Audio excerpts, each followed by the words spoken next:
Job, chapitre 20.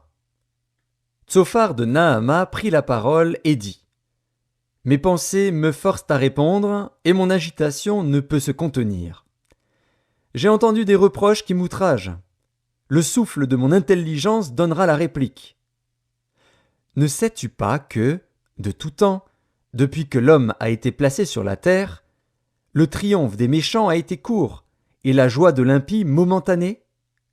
Quand il s'élèverait jusqu'aux cieux, et que sa tête toucherait aux nues, il périra pour toujours comme son ordure, et ceux qui le voyaient diront: Où est-il?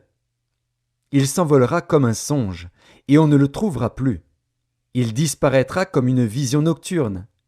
L'œil qui le regardait ne le regardera plus. Le lieu qu'il habitait ne l'apercevra plus. Ses fils seront assaillis par les pauvres, et ses mains restitueront ce qu'il a pris par violence. La vigueur de la jeunesse, qui remplissait ses membres, aura sa couche avec lui dans la poussière. Le mal était doux à sa bouche, il le cachait sous sa langue. Il le savourait sans l'abandonner. Il le retenait au milieu de son palais. Mais sa nourriture se transformera dans ses entrailles, elle deviendra dans son corps un venin d'aspic. Il a englouti des richesses, il les vomira. Dieu les chassera de son ventre.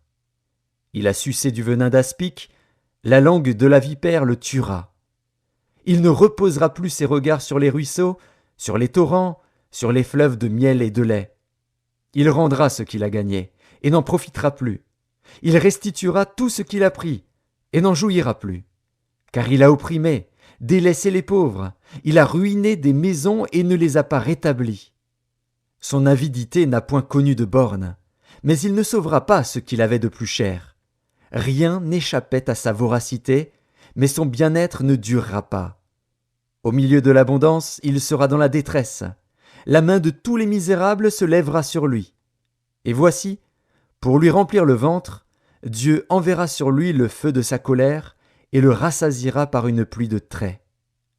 S'il échappe aux armes de fer, l'arc d'airain le transpercera. Il arrache de son corps le trait, qui étincelle au sortir de ses entrailles, et il est en proie aux terreurs de la mort. Toutes les calamités sont réservées à ses trésors.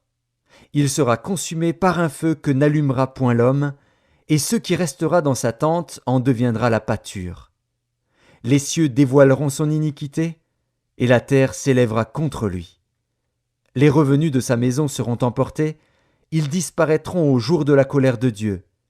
Telle est la part que Dieu réserve aux méchants, tel est l'héritage que Dieu lui destine.